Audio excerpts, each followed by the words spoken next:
Buenas. Bueno, en este vídeo vamos a resolver el primer ejercicio que os puse para que calculaseis el fondo de maniobra y lo interpretarais. Y bueno, me han escrito algunos diciéndome que no cuadraba el balance. Es decir, si veis aquí tenemos el típico ejercicio en el que me ponen una serie de elementos patrimoniales y yo tengo que, primero, ordenar el balance siguiendo los criterios del Plan General de Contabilidad y luego, pues, en este caso, lo que tenéis que hacer es calcular el fondo de maniobra y comentar, en función de los resultados, si la empresa se encontraba en una buena situación patrimonial, financiera o no. ¿De acuerdo? ¿Qué nos pasa? Nos pasa que si ordenamos el balance, nos damos cuenta que la ecuación fundamental del patrimonio, que es que el total activo debe ser igual a la suma del patrimonio neto más el pasivo, resulta que no nos cuadraba. ¿De acuerdo? Bien, en concreto, en este ejercicio os dais cuenta que el total activo es muy superior a la suma del patrimonio neto y el pasivo. Si os dais cuenta y veis los elementos patrimoniales, nos falta uno muy importante. No lo ponía enunciado, pero nos damos cuenta que nos falta uno. ¿Cuál es? El capital. Resulta que aunque no venía enunciado, nos damos cuenta que nos faltaba el capital social de esta empresa. Así que, aunque yo no pedía el enunciado, porque es verdad que ha sido un error mío, yo no sé si el enunciado de selectividad estaba bien, pero bueno, quizás ha sido un error mío al cortarlo. Tenéis que calcular el capital. Si calculáis el capital, ya os va a cuadrar el balance perfectamente, porque claro, lo voy a hacer por diferencia, así que nos va a quedar otra que os cuadre. Bien, ya sabéis cómo se calcula el capital. Yo ordeno todo, o sea, pongo todos los elementos del activo y todos los elementos que tengo del patrimonio neto y el pasivo. Y lo que me falta para cuadrar, que en este caso aquí lo único que me faltaba era el capital para cuadrar, pues lo calculo por diferencia. Lo calculo por diferencia y ya tengo la cifra del capital. ¿De acuerdo? Bien, así que el primer paso que tenéis que hacer, ordenar el balance con los elementos, teniendo en cuenta que falta el capital. ¿De acuerdo? No aparece aquí. Bien, yo ya lo tengo ordenado, lo tengo hecho aquí, tengo hechos todos los elementos del activo. ¿Veis? Vamos a ver. La propiedad industrial, los elementos de transporte, los terrenos, maquinaria, construcción. Bueno, así está. Ojo con esto porque lo he repetido un montón de veces en todos los vídeos. Os he mandado la imagen por Edmodo. La amortización acumulada siempre, siempre restando. Siempre va restando. ¿De acuerdo? Esto es un error muy importante si lo cometéis. ¿De acuerdo? Ojo con esto. Vuelvo a repetirlo. La amortización acumulada siempre va restando.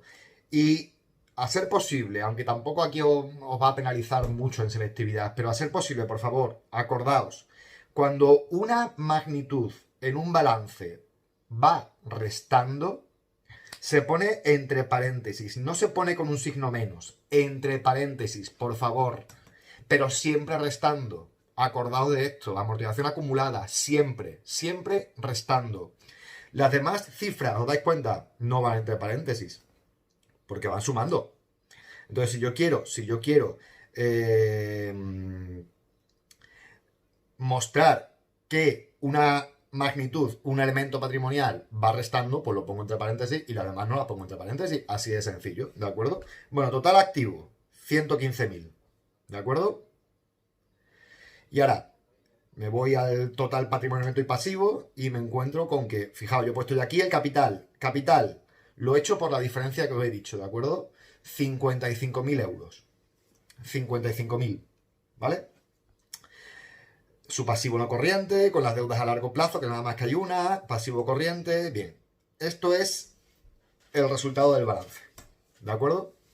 Y ahora me pedían calcular el fondo de maniobra. Ya sabéis, el fondo de maniobra es el primer indicador que vamos a estudiar y que me va a hablar de la situación financiera de la empresa, ¿de acuerdo? En concreto, de la situación financiera a corto plazo de la empresa.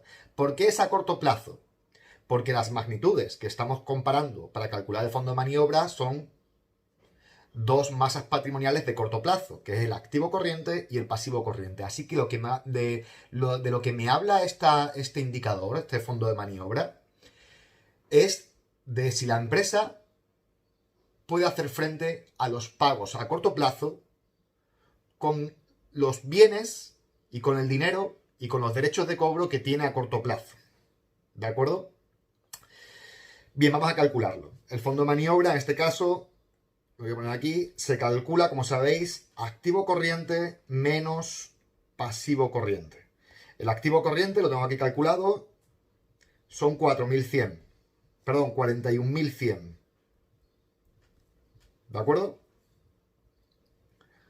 Y el pasivo corriente es, lo tengo aquí, 12.000. ¿De acuerdo? Simplemente lo que tengo que coger del balance es la suma del activo corriente, la suma del pasivo corriente y restarlo. En este caso, el fondo de maniobra es positivo. Es 29.100 euros. 29.100 euros es la diferencia que hay entre lo que tengo a corto plazo, mi activo corriente, es decir, el dinero que ya tengo en la caja, en este caso, os dais cuenta, los derechos de cobro, que se supone que voy a cobrar en el corto plazo porque me lo deben y me lo tienen que pagar en menos de un año, y las cosas que voy a utilizar, las mercaderías, fijaos, las mercaderías están ya listas para venderse, ¿de acuerdo? Con lo cual lo voy a vender en el corto plazo, y el combustible, que es materia prima, pero que voy a utilizar para transformar, ¿de acuerdo? Todo el activo corriente es dinero que voy a tener en el corto plazo, si todo va bien. Y el pasivo corriente es lo que yo debo en el corto plazo. Así que el dinero que tengo en el corto plazo es superior a las deudas que tengo en el corto plazo, con lo cual, en principio, este indicador del fondo de maniobra, al ser mayor que 0, me indica indicios de liquidez suficiente a corto plazo. Indicios de liquidez suficiente a corto plazo. Es decir, en principio parece ser, fijaos que no afirmo nada, pero lo que puedo decir es que parece ser que esta empresa va a poder pagar sus deudas a corto plazo sin mayores problemas. ¿De acuerdo? Bueno, pues esto es lo que había que hacer en el primer ejercicio. Ojo, ya os digo, en el enunciado no venía lo de calcular el capital, pero claro, cuando yo veo ese desequilibrio tan grande entre el activo y el patrimonio neto y pasivo, y veo que falta el capital, digo, hostia, pues entonces a lo mejor es que tengo que calcular el capital, pues lo calculo. ¿De acuerdo?